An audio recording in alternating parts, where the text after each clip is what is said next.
반갑습니다. 예, 제가 지난주에 여러분들과 함께 우리 한민족을 향한 하나님의 마음과 계획이 어떠하고 또 하나님께서 이 민족의 그러한 어려운 상황에서 어떻게 역사해 오셨는지 하는 부분에 대해서 함께 나눴습니다. 근데 우리가 이 시대 가운데 한국교회를 향한 하나님의 부르심과 그 사명을 분명히 알고 있는데 그 일을 감당해야 되는 그런 의무가 있거든요. 그것을 위해서 준비해야 하는 것이 어찌 보면 가장 중요한 부분이라고 할 수가 있습니다. 근데 그것이 어떻게 준비하면 될까요? 우리가 북한의 회복과 통일을 위해서 준비하는데 범을 잡으려면 어디로 가야 된다고요? 호랑이를 잡으려면 호랑이 굴로 가야 되고 그래야 되겠죠. 예, 우리가 북한을 회복하기 위해서는 북한에 대해서 알아야 해요. 그냥 막연하게 하나님 저 북한을 회복하여 주십시오 하고 기도하는 것보다 어떤 부분에서 어떻게 하나님의 회복이 이루어져야 되는지 하는 부분에 대해서 우리는 구체적으로 기도할 수가 있어야 합니다. 그렇게 하기 위해서는 그 북한 땅을 잘 알아야 합니다.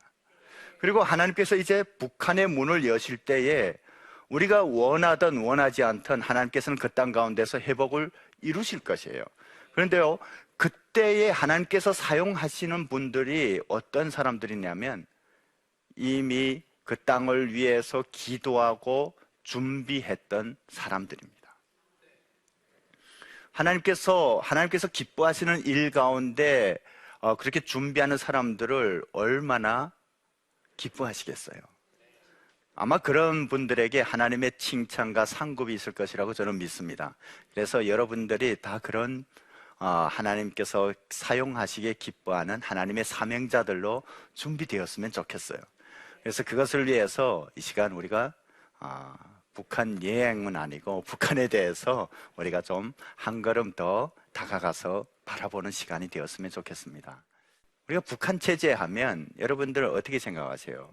북한은 공산주의 체제다, 사회주의 체제다 이렇게 알고 계시죠? 그냥 그렇게 알아서는 북한을 제대로 아는 것이 아닙니다. 북한 체제가 어떻게 만들어졌고 지금 북한 체제가 어떤 구조인지 하는 부분들에 대해서 우리가 구체적으로 볼 수가 있어야 돼요.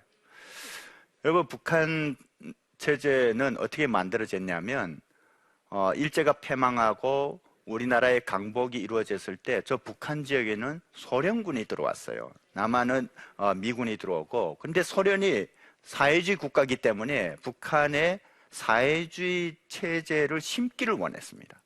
근데 북한에 그것을 할 수 있는 사람들을 찾아보니까 별로 없는 거예요. 우리 조만식 선생 또 타진해보고 여러 사람들을 찾았지만 그런 사람들은 민족주의자가 아니면 어떤 자기들의 마음에 안 들기 때문에 그래서 찾은 것이 소련군 장교였던 김일성이었던 거예요. 그래서 김일성을 데려다 놓고, 그런데 이 북한 지역에 국내에 아무런 기반이 없었어요. 그러니까 김일성 어떤 그룹이 그것을 감당할 수 없다고 생각해서 저 중국에서 또 사람들을 불러오고 소련에서 또 불러오고 이 한국 땅에 있던, 우리 조선 땅에 있던 이 공산주의자들도 불렀습니다. 그래서 처음에 초기 북한 정권은 이 김일성의 빨치산파, 그리고 중국에서 활동했던 연안파, 그리고 소련파, 그리고 국내파로 구성되어 있어요. 이들이 함께 모이기 전까지만 해도 이런 사람들이 있었는지, 이런 파가 있었는지조차도 몰랐습니다. 그러니까 마음이 잘 맞을 수가 없겠죠. 근데 거기 수장으로 일단은 김일성을 세웠는데 이 김일성이 굉장히 야심 있는 사람이었기 때문에 이렇게 다른 파벌이 함께하고, 그리고 자기가 하는 것에 대해서 제한이 되는 것을 굉장히 불편하게 생각했던 것 같아요. 이 사진에 보면 여기 사람들이 있습니다. 김일성도 있고 박헌영, 허가이는 소련파예요. 박헌영은 여러분들도 아시는 것처럼 국내파죠. 조선공산당 당수였어요. 그리고 이 포스터가 있는데 한국 전쟁 때 만들어진 포스터예요. 여기 보면 이미 이승엽이라든가 홍명리 이런 사람들은 숙청되고 박헌영이 자기 차례가 오는 것 같아서 불안해하는, 초조해하는 이런 그림이 있습니다. 그러니까 김일성은 이 한국전쟁을 통해서 그런 상황들을 통해서 자기의 반대파를 숙청하기에 굉장히 급급했어요. 그래서 이 한국전쟁 기간에도 그 소련파였던 그 리더였던 허가이를 숙청했고, 그 다음 연안파에서 또 숙청하고, 그리고 또 국내파였던 이승엽을 비롯해서 국내 공산주의자들을 또 숙청하고 심지어 사형에 처했어요. 그러다가 이 박헌영은 한국전쟁이 끝난 다음 1955년에 처형됐어요. 사형에 처해졌어요. 그러니까 철저하게 이렇게 자기 반대파들을 숙청하는데, 그때 당시에 김일성이 이렇게 반대파들을 숙청하고 독재 체제를 구축할 수 있는 어찌 보면 유리한 환경이 조성되었다고 할 수가 있습니다. 왜냐하면 소련과 중국이 이렇게 그 배경에 있기 때문에 그 파들을 숙청할 수 없었는데, 한국 전쟁이 끝난 다음에 53년도에 스탈린이 죽었어요. 죽고 그 이후에 누가 공산당 서기장이 됐냐면 후르시초프가 됐어요. 근데 후르시초프가 스탈린의 그 독재를 비판하고, 그리고 또 우상화를 비판하면서 어떤 지금까지 가져왔던 그 노선들을 수정해서, 이 사회주의 진영에서는 후르시초프를 수종주의자라고 말해요. 그러니까 이 중국이 발끈하게 된 거죠. 그래가지고 소련하고 중국이 굉장히 갈등했습니다. 그래가지고 우리 저 북한에 있는 소련파나 연안파를 어떻게 간심할 새가 없었어요. 이 틈을 타서 김일성은 그 정적들을 숙청하기 시작했습니다. 소련파를 이용해서 뭐 연안파를 숙청하고, 그리고 또 이렇게 서로가 갈등하게 하고 이렇게 하나하나 제거하기 시작했습니다. 그래서 1961년도에 그 반대파들을 대부분 다 숙청하고 김일성 1인 독재 체제가 세워지게 됩니다. 그렇게 세워진 북한은 여러분 사회주의 국가라고 생각하죠. 그런데요, 북한은 동구권이라든가 이전에 그 중국이라든가 소련에 세워졌던 사회주의 체계하고는 너무나도 달라요. 그냥 이름만 사회주의고, 제가 볼 때는 북한 체제를 뭐라고 표현했으면 좋을지 모르겠지만 어떤 봉건 세습 독재 체제, 저는 그렇게 말합니다. 그래서 이 북한에서 처음에 추구하던 것이 이 사회주의를 거쳐서 공산주의 사회를 이루는 것이었어요. 공산주의 사회를 이루는 것이 목적이라고 하면서 공산주의 사회는 무계급 사회라고 말해요. 그러면 이 사회주의 단계부터 계급이라든가 계층들을 점차적으로 없애야 되잖아요. 다 똑같이 잘 살려면. 그런데 놀랍게도요, 북한은 그 어떤 나라에도 없는 저 인도의 카스트 제도만큼 계층과 계급이 분명하게 나눠져 있어요. 여러분들은 아마 들어도 보지 못한 그런 계층들이 얼마나 세밀하게 나눠져 있는지 몰라요. 그래서 우선은 특권 계층이 있습니다, 북한에. 특권 계층은 어떤 사람들이냐면 소위 김일성과 함께 빨치산 투쟁했다는 사람들과 그 후손들, 그리고 또 김일성을 위해서 어떤 희생한 사람들, 그 자녀들을 체계적으로 키워가지고 그런 특권 계층을 만드는 거예요. 이 사람들이 북한 체제의 핵심 골간이에요. 이런 사람들은 대부분 어디에 사냐면 평양에 살고 있습니다. 평양에도 이렇게 고층 건물들이 있어요.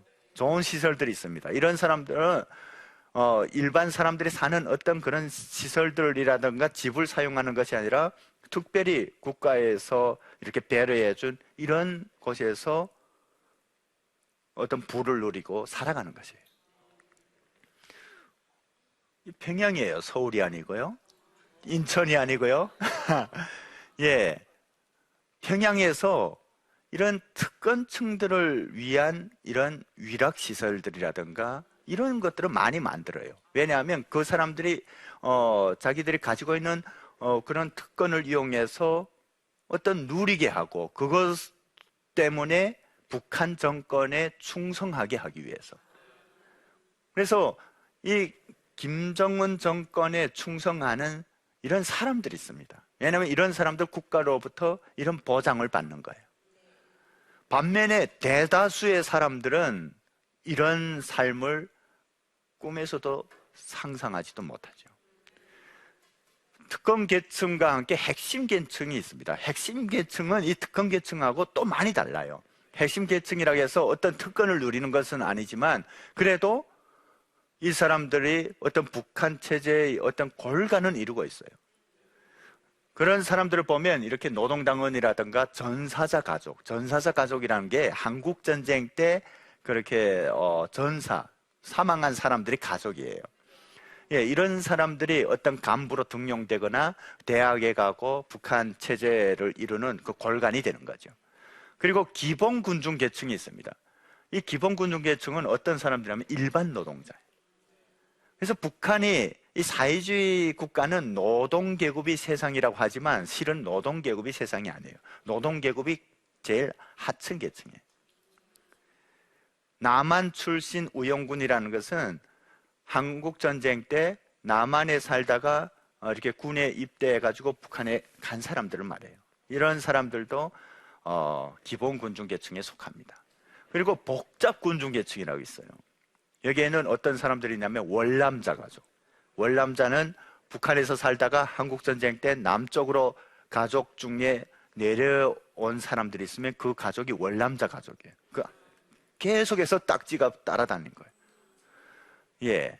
그리고 남한 출신인데 입북한 사람. 그때 북한군에 의해서 끌려갔거나 아니면 북한군의 선전에 의해서 북한 후퇴할 때 따라간 사람들이 있어요. 근데 그런 사람들이 북한에서는 이렇게 복잡 군중 계층에 속하면서 굉장히 따돌림을 받아요. 이 간부로 등용될 수도 없고 입당도 못하고 그리고 대학에 가는 것도 어렵습니다.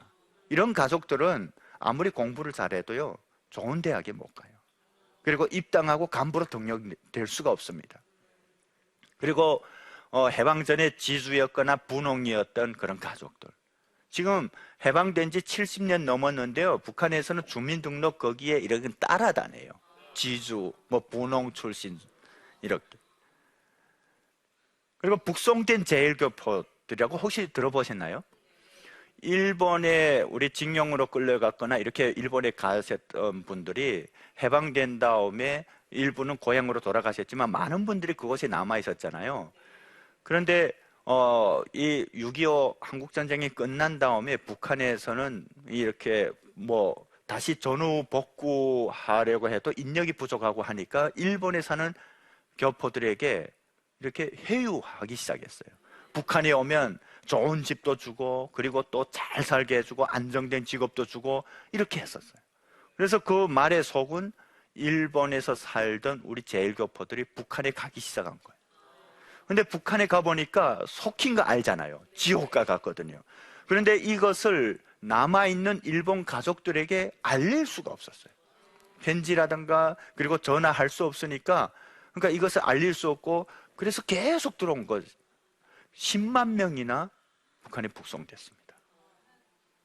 근데 그런 사람들이 어찌 보면 북한에서 태어난 사람들보다도 더 불쌍하고 북한에서 처절한 삶을 살게 된 것이에요. 왜냐하면 그들은 일본에서 어떤 자본주의라든가 자유에 대해서 경험했던 사람들인데 북한에 가니까 정말 지옥 같죠. 그래서 항상 그들의 마음에는 근심과 어떤 슬픔이 있었습니다. 그리고 사회에 대한 불만들이 있었는데 그것을 표출할 수 없었는데 약간 잘못하면 이런 사람들이 정치범 수용소라든가 그리고 또 어떤 탄광 같은 데 추방된 경우들이 많았어요. 북한의 일반 주민들은 흔히 이런 삶을 삽니다. 수시로 이렇게 사회동원에 동원돼야 되고 그리고 또 삶을 위해서 정말 치열한 이런 삶을 살아야 되는 거죠. 북한에서 제일 불쌍한 사람들이 누군지 아세요? 여성들이에요. 왜냐하면 가족을 먹여 살리기 위해서 여성들이 여기 사진에서 나오는 것처럼 50kg 되는 배낭을 메고 10리씩, 20리씩, 30리씩 걸어 다니는 거예요. 그리고 북한에는 우리처럼 전기가 많은 것도 아니고, 그리고 또 이렇게 전기밥솥도 없고 세탁기도 없고 하니까 여성들이 밥을 짓고 그리고 세탁하고 하는 것이 얼마나 힘든지 몰라요. 여러분, 남한에서 태어나시고 또 이곳에서 사신 것을 감사하시기 바랍니다. 이 북한에서 이 체제를 유지하는 데 있어서 가장 중요한 것 중에 하나가 교육이에요. 그래서 어렸을 때부터 아이들이 이렇게 말을 번지기 시작하면 벌써 교육에 들어가는데, 이 세뇌 교육에 들어가요. 여기 나오는 사진들은 어떤 거냐면 말하자면 우리 교회와 같은 것입니다. 저 위에 있는 사진은 유치원에 있는 교회라고 보시면 돼요. 혁명 김일성, 김정일, 김정은 혁명사상연구실이라고 다 있어요. 북한에 45만 개의 혁명사상연구실이 있어요. 남한의 교회가 몇 개인지 아세요? 7만 개가 안 돼요. 근데 북한에는 45만 개의 연구실이 있어요. 그게 뭐냐면 연구실이 김일성 교회나 마찬가지입니다. 교회당이에요. 그리고 학교마다 이런 연구실이 있고 이런 교재들이 있어요. 과목들이 있습니다. 대원스님 어린 시절, 김정일 원수님 어린 시절, 여기는 잘 보이지 않지만 김정은 원수님 어린 시절이에요. 그래서 이 아이들이 태어나서부터 의무적으로 학교에서 이것들을 배워야 돼요. 그 내용들이 뭐냐면 다 이런 내용들입니다. 그러니까 이것은 전혀 사실들이 아니에요. 99% 그냥 만들어진 것이라고 보면 됩니다. 그래서 어려서부터 이런 것들을 계속해서 성장하면서 배우기 때문에 자기도 모르게 다 세뇌되는 것이죠. 그렇게 믿는 것이죠. 이런 과목들을 배웁니다. 단지 저런 과목들을 통해서만 저런 것들에 대해서 배우는 것이 아니라 수학이나 그리고 미술이나 음악이나 모든 것들을 통해서 다 이 세뇌 교육되는 거예요. 수학의 문제풀이가 어떤 미국을 이렇게 증오하고 남한을 증오하는 그런 내용으로 되어 있어요. 남조선 어느 판자촌에 학교에 못 가는 어린이 뭐 10명이 있는데 그 중에 3명은 뭐 어떻고 이렇게 수학 문제풀이가 나와요. 그와 함께 또 중요한 것이 증오교육이에요. 우리는 어려서부터 아이들이 이렇게 서로 사랑하라고 이렇게 가르치잖아요. 북한에서는 어려서부터 미워하게 가르치는 거예요. 그래서 교과서 내용 봐도 이런 내용들로 되어 있습니다. 두 발 가진 승냥이 미국 놈. 미국 놈은 승냥이라는 거죠. 그래서 때려잡아야 된다. 이렇게 나와요. 그리고 그뿐 아니라 남조선에서 있은 일입니다. 이런 내용으로 되어 있잖아요. 남조선에서는 돈이 없으면 공부도 못한다. 학교에 못 간다. 공부하고 싶어서 학교에 갔더니 교장이 때려서 내쫓았다. 뭐 이런 내용으로 되어 있어요. 이 사진은 저 십자가가 보이나요? 선교사에 대해서 나쁘게 교육하는 거예요. 선교사는 제국주의 침략의 길잡이고 도구다. 이 기독교는 거짓말이다. 사람들의 의식을 무디게 하는 나쁜 것이다. 그래서 이 기독교 선교사가 아이를 저렇게 붙잡아서 이마에다가 염산으로 도적이라고 썼다. 이런 내용으로 가르치는 거예요. 그래서 북한 학교에 가보면 이렇게 복도 있잖아요. 복도에 이런 포스터들을 붙여놓는데 이 포스터가 대체로 보면 저런 것이고 야유회 해도 이렇게 야유회를 합니다. 미국 놈, 일본 놈, 뭐 남조선 놈을 때려 부신다고 이렇게 아이들이. 북한 모든 사람들은 철저하게 감시를 당해요. 누구에게서 어떻게 감시당하는지 본인도 몰라요. 북한의 모든 사람들은 이전에 자유가 없기 때문에 움직일 수가 없어요. 자기가 사는 지역에서 벗어나면 안 됩니다. 그래서 다른 지역에 가려면 여행 증명서라는 것이 있어요. 그런데 그것을 그렇게 쉽게 낼 수 있는 것이 아니에요. 그래서 한번 그 지역에서 살면 대체로 보면 평생 동안 한 지역에서 살거든요. 그 지역들에서 한 20세대 정도 다 묶여 있습니다. 그리고 거기에 조직이 있어요. 보고하고 어떤 통제하는 조직이 있어요. 당 조직도 있고 여맹 조직도 있고 그리고 담당 이렇게 보안원도 있고 담당 보위원도 있어요. 직장에 가도 똑같이 있어요. 그러니까 이런 일거수일투족이 다 감시당하는 거죠. 그러니까 북한에서 산다는 것은 정말 살 얼음판 위를 걷는 것 같은 그런 마음으로 사는 거예요. 언제 어떻게 자기에게 어떤 일이 벌어질지 아무도 모르는 거예요. 누군가가 항상 자기를 지켜보는 것 같은 그런 긴장감 가운데서 살아야만 합니다. 그래서요, 남한에 온 우리 탈북민들이 처음 몇 년 동안은 계속 밤마다 악몽을 꿔요. 이 남한에 왔는데 이제는 안전하잖아요. 그런데 잠자리에만 들면 북한에서 계속 쫓겨가고 잡혀가고 이런 꿈을 꾸는 거예요.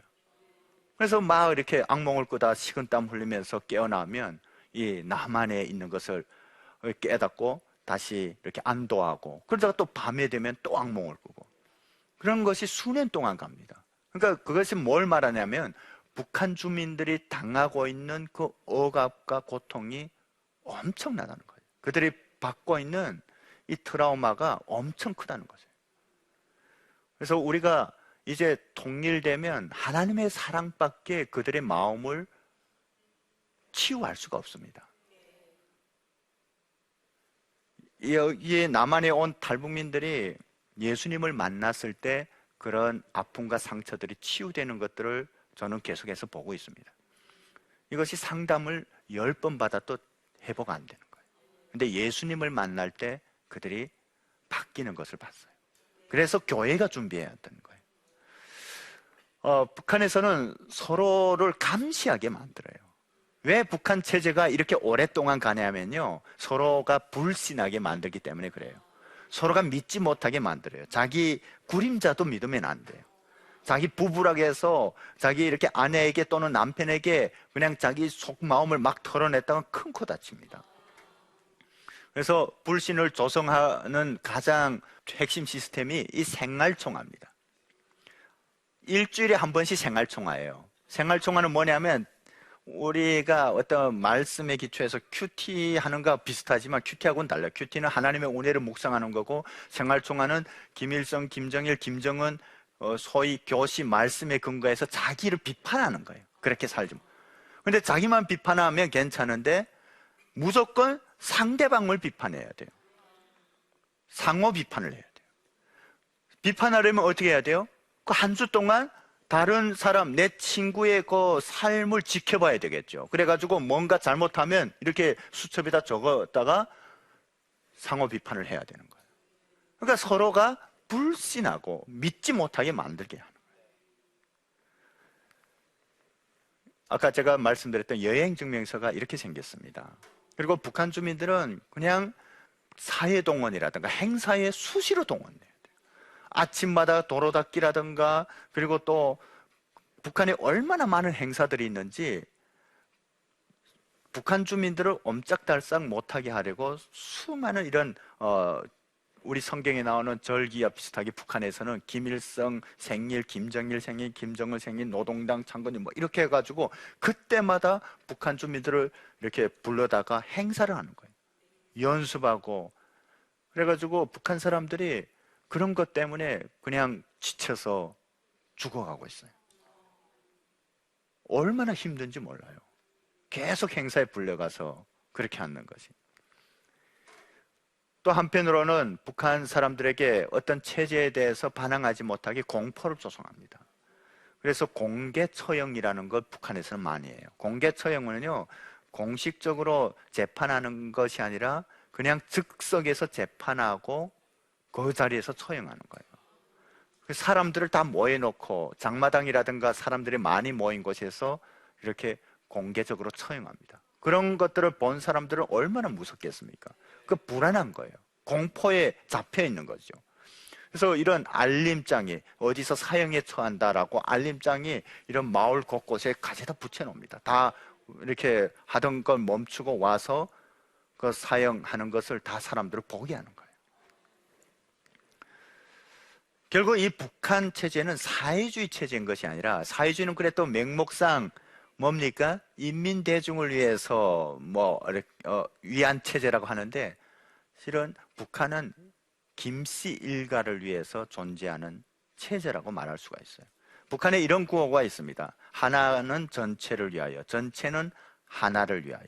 그런데요, 하나는 전체를 위하여는 없어지고 전체가 하나를 위하여 존재하는 국가라고, 나라라고 보시면 잘 이해가 될 것입니다. 북한을 우리가 말할 때 주체사상에 대해서 많이 말하잖아요. 북한의 이런 주체사상이 정말 북한뿐 아니라 한때 우리나라 대학가에서도 주사파라고 주체사상에 대해서 호기심을 갖고 이렇게 연구하는 그런 때가 있었잖아요. 근데 이 사상으로 보면 주체사상이 그럴듯해 보여요. 이 사상, 이 내용을 보면 정말 좋아 보입니다. 우리가 하나님을 믿기 때문에 그런 사상에 우리는 관심이 없지만, 하나님을 믿지 않는다면 이게 다 같이 잘 먹고 잘 살고 사람이 중요하다는데, 우리 최근에 그런 게 사람이 먼저다 뭐 이런 거 있는 것처럼 사람이 중요하다는데 너무 좋아 보이잖아요. 그러니까 그렇게 호기심을 가지는 사람들이 있을 수 있는 거예요. 그런데요, 문제는 이 주체 사상과 북한 주민들의 삶은 아무런 상관이 없어요. 북한에서는 주체 사상대로 살면 살 수가 없어요. 정치범 수용소에 가야 돼요. 이 주체 사상이 어떻게 만들어졌냐면요, 중국과 소련이 이렇게 대립하고 그 가운데 북한이 끼어서 여기에 또 맞추지 못하고 저기에도 맞추지 못하고 굉장히 피곤한 데로부터 김일성이 우리가 소련에 또 맞추지 못하고 중국에 또 맞추지 못하겠다, 그냥 우리가 우리대로 살자라는 그 생각에서 출발한 거예요. 그것은 필로 알 수가 있겠죠. 사대주의 하지 말고 우리 멋대로 살자. 그래서 1955년에 이런 노동당 일꾼들을 모여놓고 이런 연설을 했어요. 사상사업에서 교조주의, 형식주의를 퇴치하고 주체를 확립할 때 대하여. 여기에 처음으로 주체라는 단어가 들어간 거예요. 이때까지만 해도 사상은 아니었어요. 그러다가 이 반대파들이 다 숙청되고 어떤 독재 체제를 견고하게 해야 될 필요성을 느끼면서 이것을 사상으로 발전시켰어요. 단계별로 이 사상들인데 50년대, 60년대는 말 그대로 반사대주의로서 이 주체 사상이었다면, 이때는 마르크스 레닌주의를 어떤 계승한다는, 북한의 상황에 맞게 좀 바꿔가지고 그것을 계승한다는 의미에서 주체 사상인데, 이 70년대, 80년대 들어와서 주체 사상은 바뀌게 됩니다. 철학적으로 바뀌어요. 여기에 인간론이 들어가는 거예요. 원래는 이 마르크스주의에서는 물질론이 중요한데 여기에 인간의 의식의 중요성에 대해서 강조해요. 이때 우리가 계속해서 이것을 외웠어요. 그래서 주체사상은 사람 중심의 사상입니다, 이런 거로부터 시작해서 자주성, 창조성, 의식성을 가진 사회적 존재다, 사람은. 그래서 자기 운명의 주인은 자기 자신이고 자기 운명을 개척하는 힘도 자기 자신에게 있는 사상이다, 이렇게 우리가 계속 외웠어요. 여러분, 그것까지 들으면 굉장히 괜찮아 보이죠. 그런데 자기 운명의 주인은 자기 자신이라는 걸 생각하고 그렇게 살면 다치는 거예요. 그러니까 이 주체 사상은 북한 주민들의 실질적인 삶하고는 아무런 상관이 없어요. 그리고 이렇게 발전했다가 1990년대에 들어서면서 이 우상 체계가 더 공고히 되면서 이 사상이 어떻게 바뀌냐면, 주체 사상이라는 이름보다도 김일성, 김정일주의라고 더 많이 불리게 돼요. 하나의 종교화 되어가는 시기라고 보면 됩니다. 그래서 이때부터는 자기 운명의 주인은 자기 자신이고 인간은 자주성, 창조성, 의식성을 가진 사회적 존재라는 그런 강조점이 좀 들어가고, 대신 뭐가 이렇게 부각되기 시작하냐면 수령론이 드러나기 시작해요. 그 수령론은 뭐냐면 이 혁명과 건설에서 수령이 핵심이라는 거예요. 수령이 중요하다는 거예요. 인민대중은 별 볼 게 없고 수령이 가장 중요하다는 거예요. 수령은 사람의 몸으로 보면 내수와 같다는 거예요. 그래서 이 어떤 상황에서도 수령만 있고 수령만 지키면 승리할 수 있다. 그래서 인민대중의 역할은 뭐냐면 이 수령을 옹호하고 지키는 거다. 그것을 강조하는 거예요. 그런데 이 수령은 누구나 될 수 있냐? 뭐 우리가 이렇게 이렇게 벌에서 어떤 데다가 어떤 이렇게 먹이를 주면 여왕계 이렇게 여왕벌이 되고 이렇게 되는 게 아니고, 이 수령은 타고나야 된다. 수령론은 그거예요. 어떤 거냐면 백두혈통이 돼야 된다. 그래서 북한에서 백두혈통이라는 것이 나왔어요. 그러니까 누구나 수령이 될 수 있는 건 아니죠.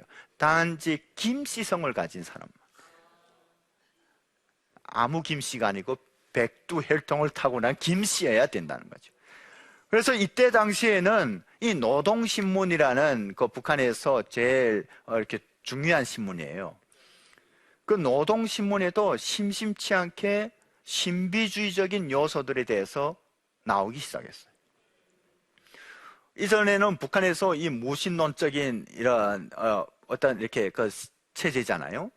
그래서 이 어떤 신비주의를 철저하게 배격했는데, 이때의 주체 사상이 이 신비주의하고 결합하면서 어떤 종교화로 바뀌어가면서 이 노동신문에까지도 이 신비주의적인 이런 얼토당토한 그런 내용들이 실리기 시작했어요.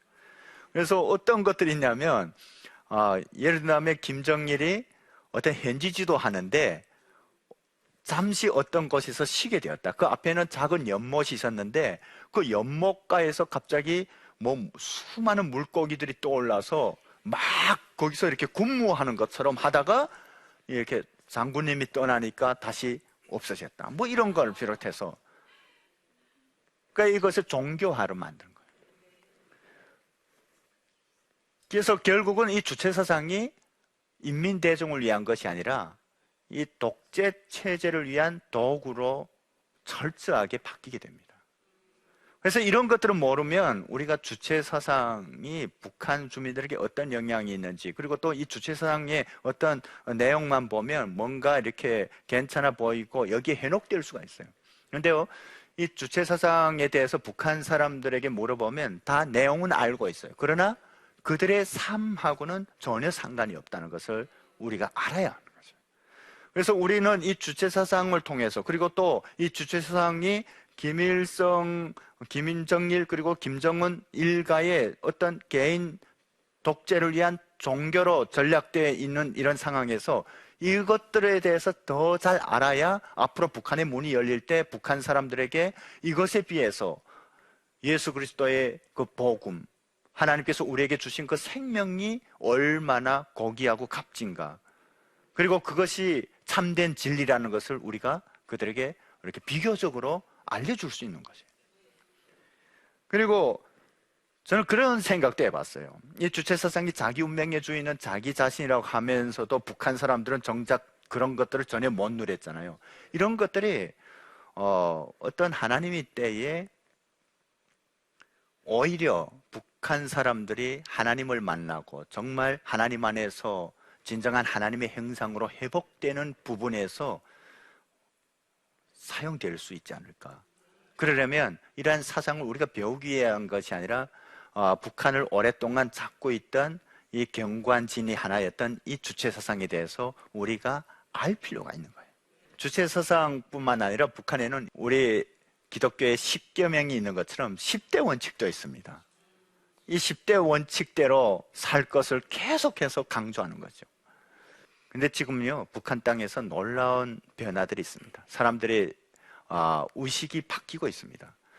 실은 1994년에 김일성이 사망하기 전까지만 해도 북한 사람들은 아무것도 모르고 있었어요. 그러다가 김일성이 사망하면서 그때를 기점으로 해서 북한 주민들의 의식이 엄청나게 바뀌고 있어요.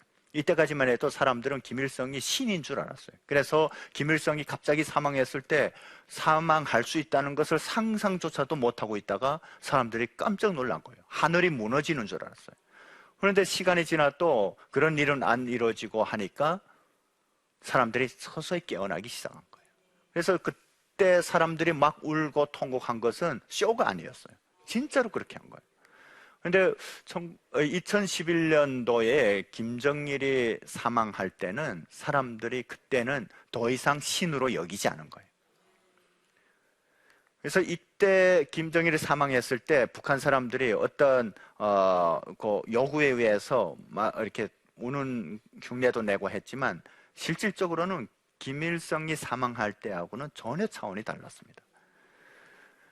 그러니까 그만큼 북한 사람들의 의식이 급격하게 바뀌기 시작했다는 것이죠.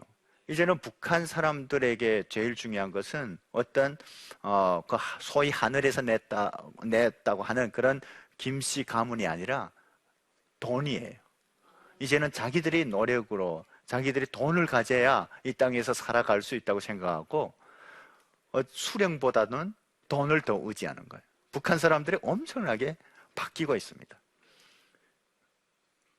북한에서 지금 아마 이 시간에도 남한 드라마나 이런 영상물을 보는 사람들이 엄청 많을 거예요. 이 남한 영상물을 보다가 잡히면 엄청난 고초를 겪어요. 그럼에도 불구하고 그 호기심을 끊을 수가 없어요. 그래서 최근에 온 탈북민들을 물어보면 북한에서 우리가 알고 있는 드라마는 대부분 봐요. 그래서 하나님께서 놀랍게 북한 사람들이 마음을 바꾸고 계시는 거예요. 그래서 북한 사람들이 이제는 통일을 더 원해요. 북한에 의한 통일이 아니라 남한처럼 잘 살고 싶고 남한처럼 자유롭고 싶고 남한에 의한 통일을 북한 사람들이 원해요. 그래서 하나님께서 이젠 때가 가까이 왔다고 우리에게 말씀하시는 거죠. 지금 이 통계에 의하면 북한 전역에서 이러한 놀라운 역사들이 이루어지고 있다는 것이죠. 지금은 복음을 전화로 전하는 시대가 왔습니다. 북한 이렇게 국경 지역에 하고 지금 남한에서 전화를 하면 다 전화가 돼요. 그래서 하루에도 많은 사람들이 북한하고 통화를 하고 있어요. 이 땅에 온 3만 명의 탈북민들이 자기 가족들에게 전화를 합니다. 돈도 보냅니다. 그리고 그 전화를 통해서 복음도 전해요. 지금 하나님께서 놀랍게 변화시켜 주니까.